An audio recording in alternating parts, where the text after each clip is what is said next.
प्यारे साथियों, नमस्कार।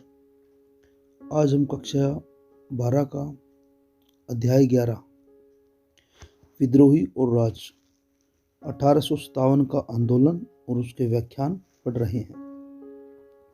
देखिए, भारतीय इतिहास में 1857 से पहले भी अनेक बार भारतीयों ने अपनी आज़ादी की लड़ाई लड़ी, लेकिन वो संघर्ष छोटे स्तर के थे।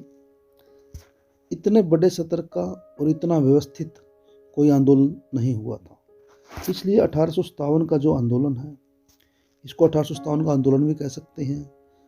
भारत का प्रथम स्वतंत्रता संग्राम भी कहा जाता है और 1857 का विद्रोह भी कहा जाता है। तो ये इसके अनेक नाम हैं। तो इस अध्याय के बारे में आज हम पढ़ेंगे, विद्रोही और राज 1857 का आंदोलन और उसके व्याख्यान।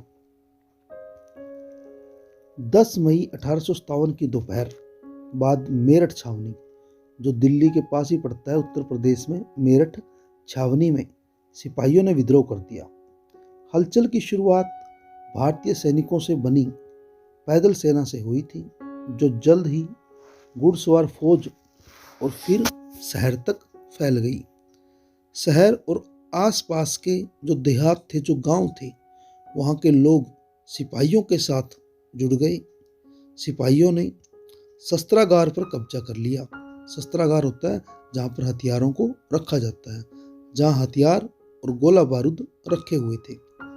इसके बाद उन्होंने गोरों पर, मतलब अंग्रेजों पर निशाना साधा और उनके बंगलों, साजो सामान को तहस नहस करना और जलाना फूकना शुरू कर दिया। रिकॉर्ड, दफ्तर, जेल, अदालत, डाक खाने, सरकारी खजाने जैसी सरकारी इमारतों को लूटकर तबाह किया जाने लगा। शहर को दिल्ली से जोड़ने वाली जो टेलीग्राफ लाइन थी, वो काट दी गई। अंधेरा पसरते ही, मीन्स अंधेरा होते ही, सिपाहियों का एक जत्था, एक ग्रुप घोड़ों पर सवार होकर दिल्ली की तरफ चल पड़ा।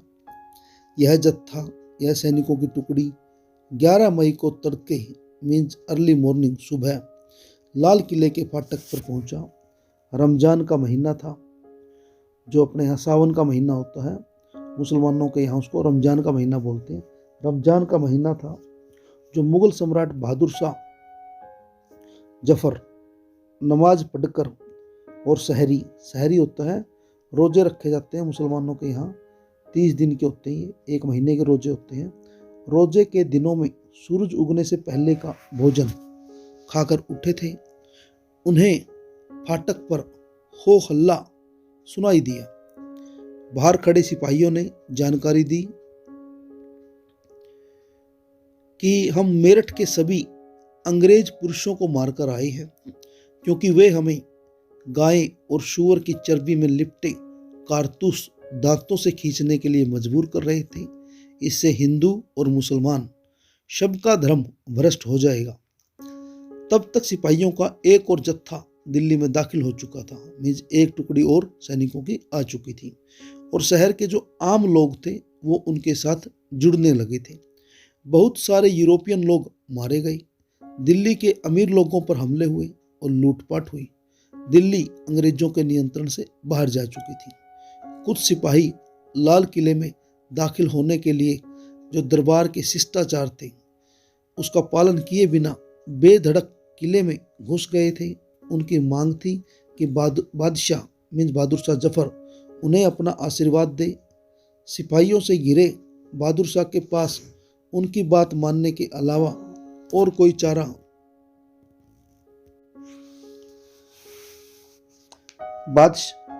बहादुर शाह के पास उनकी बात मानने के अलावा और कोई चारा न था। इस तरह इस विद्रोह ने एक वैधता हासिल कर ली, क्योंकि अब उसे मुगल बादशाह के नाम पर चलाया जा रहा था। ये आप चित्र देख सकते हैं, 11.1 बहादुर शाह का चित्र है ये, जो अंतिम मुगल बादशाह थे, बहादुर शाह जफर।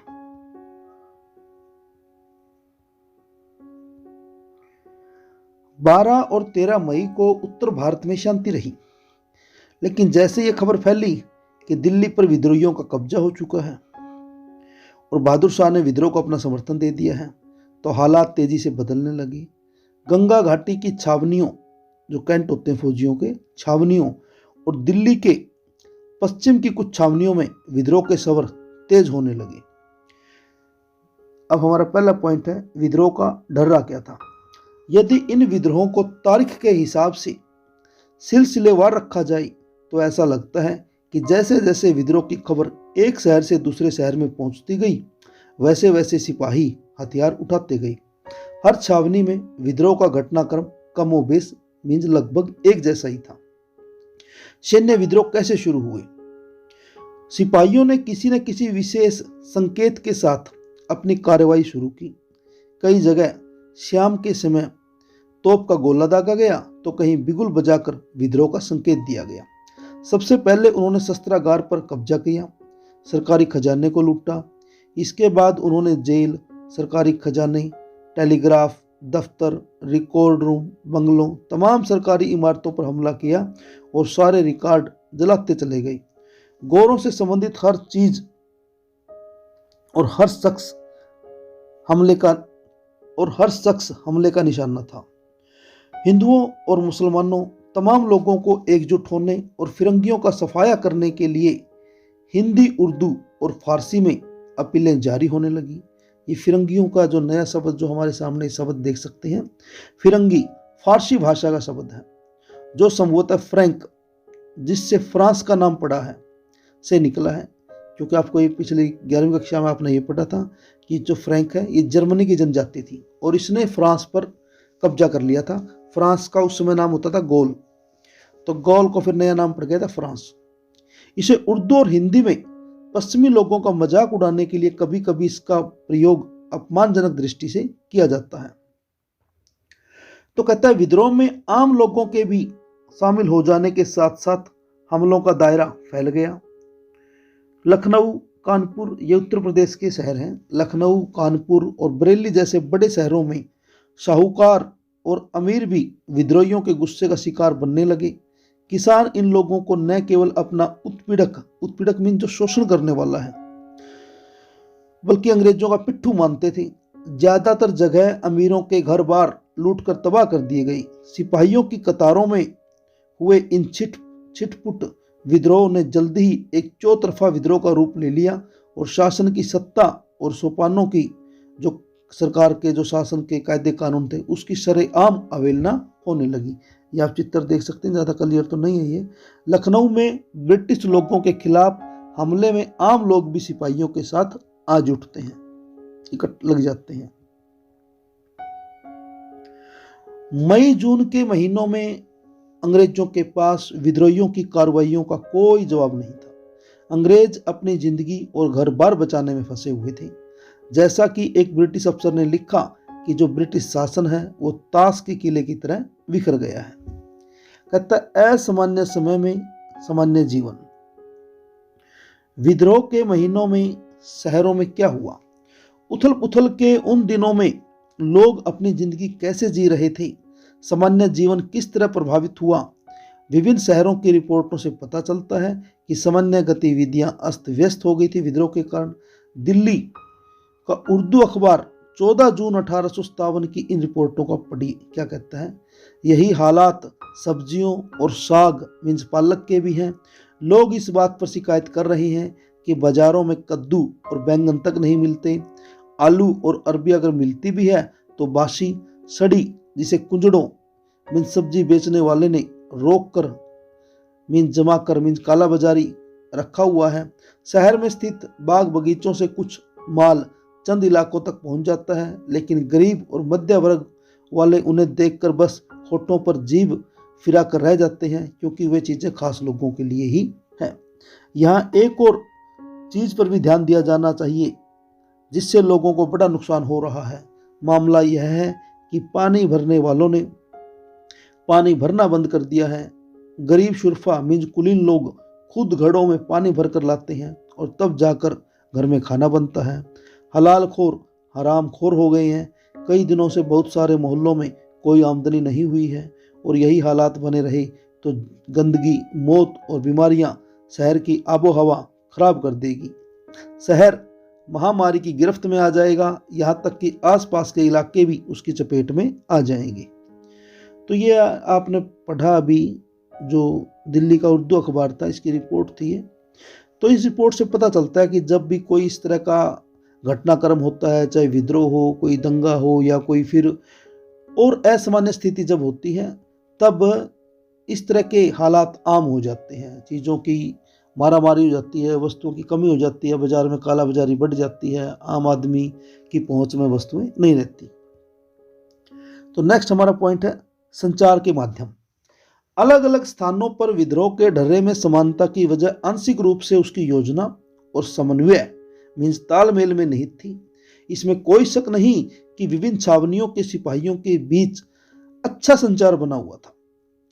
जब 7वीं अवध इरेग्युलर कैवेलरी ने, ध्यान रखेंगे आप, इसका नाम ध्यान याद रखेंगे, अवध इरेग्युलर कैवेलरी ने मई की शुरुआत में नए कारतूसों का, जो नए कारतूस आए थे, जिसपे अफवाह ये थी कि इस पे गाय और शुअर की चर्बी लगी हुई है, मई की शुरुआत में नए कारतूसों का इस्तेमाल करने से इनकार कर दिया। तो उन्होंने जो 48वीं नेटिव इन्फेंट्री है उसको क्या लिखा है, जो अवध की इरेग्युलर कैवेलरी है उसने 48वीं नेटिव इन्फेंट्री को लिखा कि हमने अपने धर्म की रक्षा के लिए यह फैसला लिया है और 48वीं नेटिव इन्फेंट्री के हुक्म का इंतजार कर रहे हैं। सिपाही या उनके संदेश वाहक एक जगह से दूसरी जगह जा रहे थे। लब्बलुआब ये कि लोग बस बगावत के मंसूबे घड़ रहे थे और उसी के बारे में बातें करते थे। अब यहां से भी हमें कुछ पता चलता है सिस्टन और तहसीलदार के बीच का जो स्रोत है। कहता है विद्रोह और सैनिक अवज्ञा के संदर्भ में सीतापुर के जो देसी ईसाई पुलिस इंस्पेक्टर फ्रांसवा सिस्टन का अनुभव हमें कुछ बताता है। वह मजिस्ट्रेट के पास शिष्टाचारवश मिलने सहारनपुर गया हुआ था। सिस्टन हिंदुस्तानी कपड़े पहनना था और आलथी पालथी मारकर बैठा था। इसी बीच बिजनौर का मुस्लिम तहसीलदार कमरे में दाखिल हुआ। जब उसे पता चला कि सिस्टन अवध में तैनात है तो उसने पूछा, क्या खबर है अवध की, काम कैसा चल रहा है? सिस्टन ने कहा, अगर हमें अवध में काम मिलता है तो जनाब अली को भी पता चल जाएगा। इस पर तहसीलदार ने कहा, भरोसा रखो, इस बार हम कामयाब होंगे। मामला काबिल हाथों में है। बाद में पता चला कि यह तहसीलदार बिजनौर के विद्रोहियों का सबसे बड़ा नेता था। तो इस बात से पता चलता है कि विद्रोह की कैसे योजना बनाई जा रही थी, कैसे विद्रोह की सफलता के लिए आपस में तालमेल किया जा रहा था। विद्रोही अपनी योजनाओं को किस तरह एक दूसरे तक पहुंचाते थे, इस बारे में इस बातचीत से क्या पता चलता है? तहसीलदार ने सिस्टन को संभावित विद्रोही क्यों मान लिया था? क्योंकि उसने हिंदुस्तानी कपड़े पहने हुए थे, भारतीय कपड़े पहने हुए थे उसने। कहता है विद्रोह की बनावट और जिन साक्ष्यों के आधार पर ऐसा लगता है कि इन विद्रोह में एक योजना और समन्वय था, उनको देखकर कुछ अहम सवाल खड़े होते हैं। ये योजनाएं कैसे बनाई गई? योजनाकार कौन थे? मौजूदा दस्तावेजों के आधार पर इन सवालों के सीधे सीधे जवाब देना कठिन है। फिर भी एक घटना इस बारे में कुछ सुराग जरूर देती है कि ये विद्रोह इतने सुनियोजित कैसे थे। विद्रोह के दौरान अवध मिलिट्री पुलिस के कैप्टन हियरसे की सुरक्षा का जिम्मा भारतीय सिपाहियों पर था। जो अवध मिलिट्री पुलिस का कैप्टन था हियरसे, उसकी सुरक्षा का जिम्मा भारतीय सिपाहियों पर था। जहां कैप्टन हियरसे तैनात था वहीं 41वीं नेटिव इन्फेंट्री भी तैनात थी। इन्फेंट्री की दलील थी कि क्योंकि वे अपने तमाम गोरे अफसरों को खत्म कर चुके हैं, इसलिए अवध मिलिट्री का फर्ज बनता है कि या तो वे हियरसे को मौत की नींद सुला दे या उसे गिरफ्तार करके 41वीं नेटिव इन्फेंट्री के हवाले कर दे। और मिलिट्री पुलिस ने दोनों दलीलें खारिज कर दी। भाई ना तो वो खुद हियरसे को मारेगी और ना ही उसे गिरफ्तार करके 41वीं नेटिव इन्फेंट्री को सौंपेगी। दोनों ही बातों से इनकार कर दिया मिलिट्री पुलिस ने। अब यह तय किया गया कि इस मामले को हल करने के लिए हर रेजिमेंट के देसी अफसरों की एक पंचायत बुलाई जाए।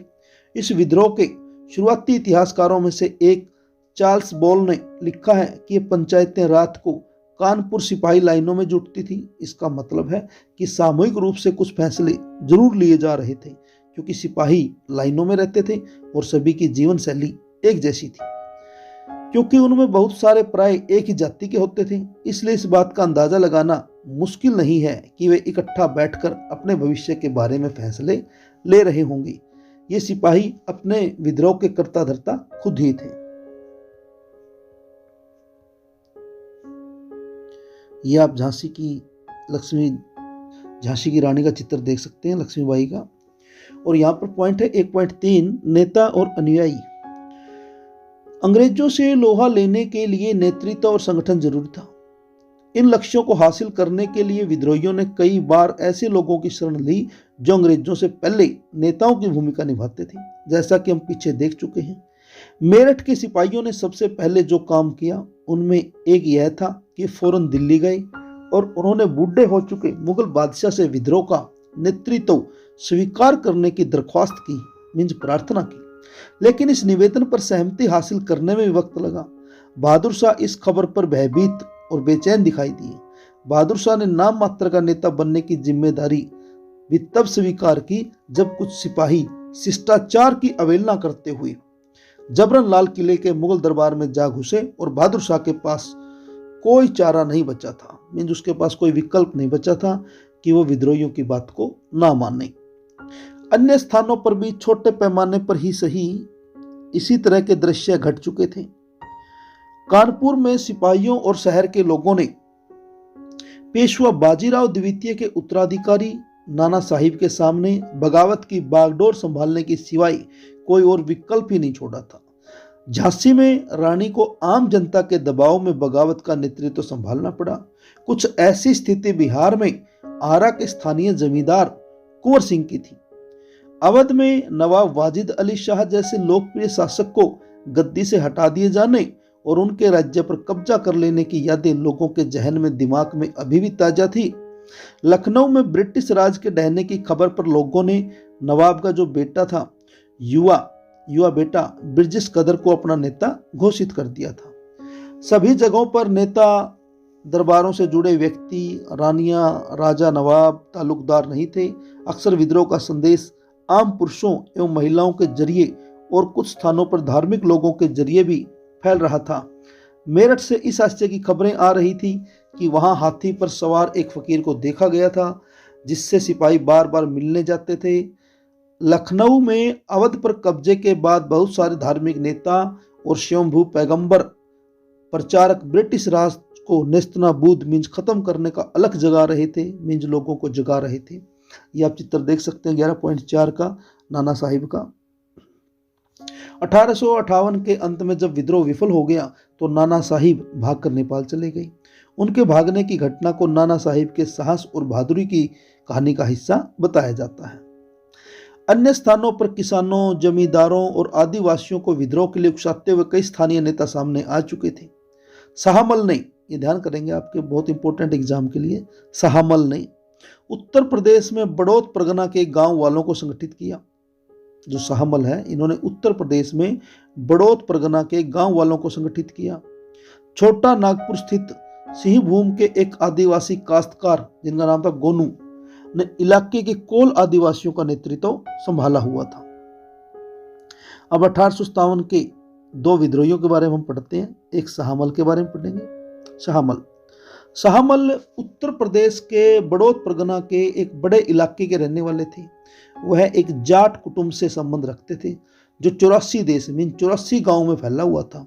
इस इलाके की जमीन सिंचाई की सुविधाओं से लैस और उपजाऊ थी, मीन जहाँ यहाँ पर सिंचाई सुविधाएं अच्छी थी और उपजाऊ भी थी। यहाँ की मिट्टी काली नम थी। बहुत सारे ग्रामीण संपन्न थे और लोग ब्रिटिश भू राजस्व व्यवस्था को दमनकारी मानते थे। लगान की दर ज्यादा और वसूली सख्त थी। नतीजा यह था कि किसानों की जमीन बाहरी लोगों के हाथ में जा रही थी। इलाके में आने वाले व्यापारी और महाजन जमीन पर कब्जा करते जा रहे थे। अब जो शाहमल है, शाहमल ने 84 देश के मुखियाओं मीन सरपंचों को या वहाँ के जो मुखिया थे या काश्तकारों को संगठित किया। इसके लिए उन्होंने रात के साए में गांव-गांव जाकर बात की और लोगों को अंग्रेजों के खिलाफ विद्रोह के लिए तैयार किया। बहुत सारे दूसरे स्थानों की तरह यहाँ भी अंग्रेजों के खिलाफ आंदोलन एक व्यापक विद्रोह में तब्दील हो गया। अब विरोध उत्पीड़न और अन्याय के तमाम चिन्हों के खिलाफ होने लगा। किसान अपने खेत छोड़कर निकल पड़े, महाजनों व्यापारियों के घर बार लूटने लगे, बेदखल भूस्वामियों ने छिन चुकी जमीनों पर दोबारा कब्जा कर लिया। शाहमल के आदमियों ने सरकारी इमारतों पर हमला किया, नदी का पुल ध्वस्त कर दिया, पक्की सड़कों को खोद डाला। इसकी एक वजह यह थी कि वे सरकारी फौजों का रास्ता रोकना चाहते थे, और दूसरी वजह यह थी कि पुलों और सड़कों को ब्रिटिश शासन का प्रतीक माना जाता था। उन्होंने दिल्ली में विद्रोह करने वाले विद्रोहियों को रसद पहुंचाई, उनका जो राशन पानी था वो पहुंचाया। ब्रिटिश हेडक्वार्टर व मेरठ के बीच तमाम सरकारी संचार बंद कर दिया। स्थानीय स्तर पर राजा कहलाने वाले शाहमल ने एक अंग्रेज अफसर के बंगले में डेरा डाला और उसे नाम दिया न्याय भवन, और वहीं से झगड़ों और विवादों का फैसला करने लगे। उन्होंने गुप्तचरी का भी हैरत अंगेज नेटवर्क स्थापित कर लिया था। कुछ समय के लिए लोगों को लगा कि फिरंगी राज खत्म हो चुका है, उनका राज आ गया है, और जुलाई 1857 में शाहमल को युद्ध में मार दिया गया। ये थे शाहमल। और दूसरे हमारे जो 1857 के विद्रोह के व्यक्तित्व जिसके बारे में हम पढ़ रहे हैं वो है मौलवी अहमदुल्ला शाह। मौलवी अहमदुल्ला शाह 1857 के विद्रोह में अहम भूमिका निभाने वाले बहुत सारे मौलवियों में से एक थे। हैदराबाद में शिक्षित शाह काफी कम उम्र में ही उपदेशक बन गए थे, उपदेश देने लगे थे। 1856 में उन्हें अंग्रेजों के खिलाफ जिहाद मीन्स धर्म युद्ध का प्रचार करते और लोगों को विद्रोह के लिए तैयार करते हुए गांव-गांव जाते देखा गया था।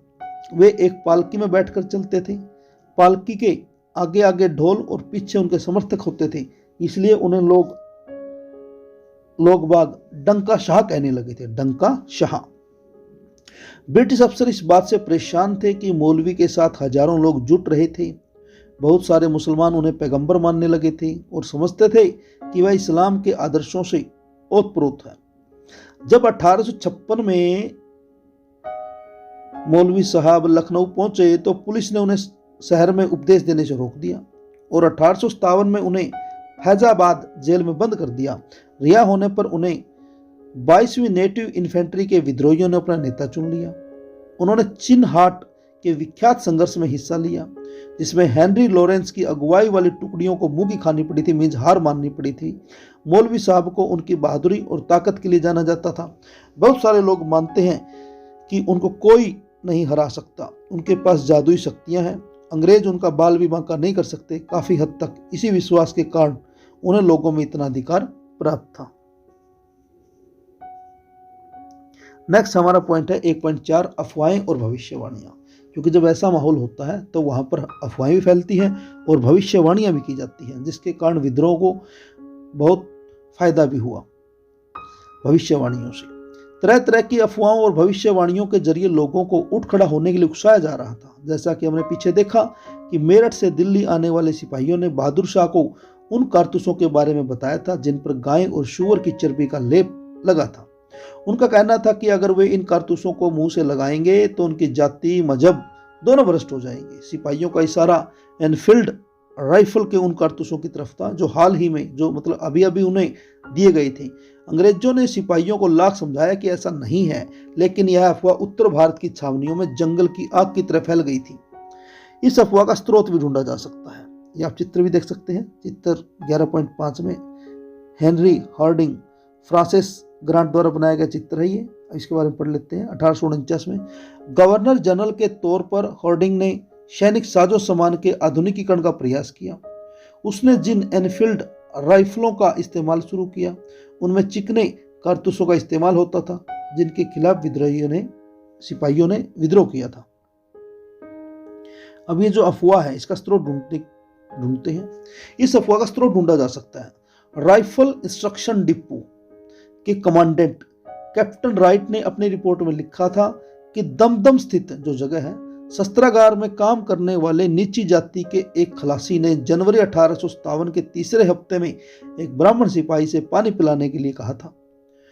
ब्राह्मण सिपाही ने यह कहकर अपने लोटे से पानी पिलाने से इनकार कर दिया कि नीची जाति के छूने से लोटा अपवित्र हो जाएगा। रिपोर्ट के मुताबिक इस पर खलासी ने जवाब दिया कि वैसे भी जल्दी ही तुम्हारी जाति भ्रष्ट होने वाली है, क्योंकि अब तुम्हें गाय और सूअर की चर्बी लगे कारतूसों को मुंह से खींचना पड़ेगा।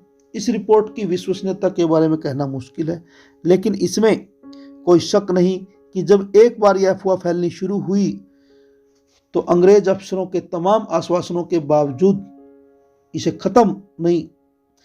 खत्म नहीं किया जा सका और इसने सिपाहियों में गुस्सा पैदा कर दिया। 1857 की शुरुआत तक उत्तर भारत में यही एक अफवाह नहीं थी। यह अफवाह भी जोरों पर थी कि अंग्रेज सरकार ने हिंदुओं और मुसलमानों की जाति और धर्म को भ्रष्ट करने के लिए, नष्ट करने के लिए एक भयानक साजिश रच ली है। अफवाह फैलाने वालों का कहना था कि इसी मकसद को हासिल करने के लिए अंग्रेजों ने बाजार में मिलने वाले आटे में गाय और सूअर की हड्डियों का चूरा मिलवा दिया है। शहरों और छावनियों में सिपाहियों और आम लोगों ने आटे को छूने से भी इनकार कर दिया। चारों तरफ इस आशय का भय और शक बना हुआ था कि अंग्रेज हिंदुस्तानियों को ईसाई बनाना चाहते हैं। यह बेचैनी बहुत तेजी से फैली। ब्रिटिश अफसरों ने लोगों को अपनी बात का यकीन दिलाने का भरसक प्रयास किया, लेकिन नाकामयाब रही। इन्हीं बेचैनियों ने लोगों को अगला कदम उठाने के लिए झिंझोड़ा। किसी बड़ी कार्रवाई के आह्वान को इस भविष्यवाणी से और भी बल मिला कि प्लासी की जंग के 100 साल पूरा होते ही, पता है आपको 23 जून 1757 को प्लासी का युद्ध हुआ था, तो इसी कड़ी में प्लासी की जंग के 100 साल पूरा होते ही 23 जून 1857 को अंग्रेजी राज खत्म हो जाएगा। बात सिर्फ अफवाहों तक सीमित नहीं थी। उत्तर भारत के विभिन्न भागों में गांव-गांव में चपातियां बंटने की रिपोर्टें आ रही थी।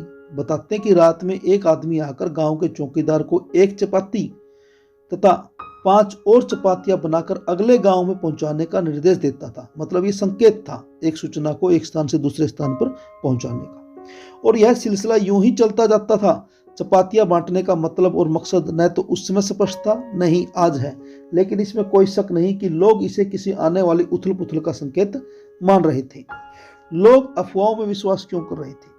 इतिहास में अफवाहों और भविष्यवाणियों की ताकत को सिर्फ इस आधार पर नहीं समझा जा सकता कि वे वाकई में सच थी या नहीं। हमें देखना यह चाहिए कि जो उन पर यकीन कर रहे थे उनकी मानसिकता के बारे में इनसे क्या पता चलता है।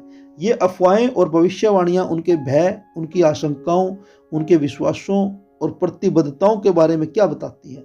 अफवाहें तभी फैलती है जब उसमें लोगों के जहन में गहरे दबे डर और संदेह की अनुगूंज सुनाई देती है।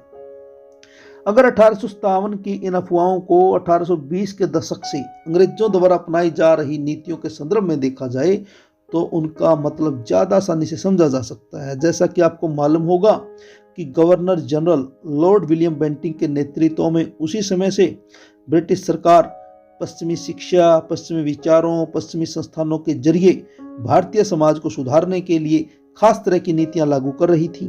भारतीय समाज के कुछ तबकों की सहायता से उन्होंने अंग्रेजी माध्यम के स्कूल, कॉलेज और विश्वविद्यालय स्थापित किए थे, जिनमें पश्चिमी विज्ञान और उदार कलाओं के बारे में पढ़ाया जाता था। अंग्रेजों ने सती प्रथा को खत्म करने के लिए 1829 में और हिंदू विधवा विवाह को वैधता देने के लिए 1856 में कानून बनाए थे। शासकीय दुर्बलता और दत्तकता को अवैध घोषित कर देने। दत्तकता का मतलब है, जैसे आपने पीछे देखा हो कि जब राजा के यहाँ कोई संतान बेटा पैदा नहीं होता था तो वो किसी बच्चे को गोद ले लेता था, उसको बोलते थे दत्तकता। तो इसको अंग्रेजों ने अवैध घोषित कर दिया था। हालांकि ये भारतीय समाज में पहले भी चली आ रही थी, आज भी चलती है कहीं ना कहीं। तो शासकीय दुर्बलता और दत्तकता को अवैध घोषित कर देने जैसे बहानों के जरिए अंग्रेजों ने न केवल अवध बल्कि झांसी और सतारा जैसी बहुत सारी दूसरी रियासतों को भी कब्जे में ले लिया था। जैसे ही ऐसी कोई रियासत या इलाका उनके कब्जे में आता था, वहां अंग्रेज अपने ढंग की शासन व्यवस्था, अपने कानून, भूमि विवादों के निपटारे की अपनी पद्धति और भू राजस्व वसूली की अपनी व्यवस्था लागू कर देते थे। उत्तर भारत के लोगों पर इन सब कार्रवाइयों का गहरा असर हुआ। लोगों को लगता था कि वे अब तक जिन चीजों की कदर करते थे, जिनको पवित्र मानते थे, चाहे राजे रजवाड़े हो, सामाजिक धार्मिक रीति रिवाज हो या भूस्वामित्व, लगान अदायगी की प्रणाली हो, उन सब को खत्म करके एक ऐसी व्यवस्था लागू की जा रही थी जो ज्यादा हृदयहीन, पराई और दमनकारी थी। इसी सोच को ईसाई प्रचारकों की गतिविधियों से भी बल मिल रहा था। ऐसे अनिश्चित हालात में अफवाहें रातों रात फैलने लगती थी। सन 1857 के विद्रोह के आधार का विस्तार से पता लगाने के लिए आइए अवध का जरा नज़दीकी से अध्ययन कीजिए। अवध 1857 के इस भव्य नाटक का एक बड़ा केंद्र था। धन्यवाद।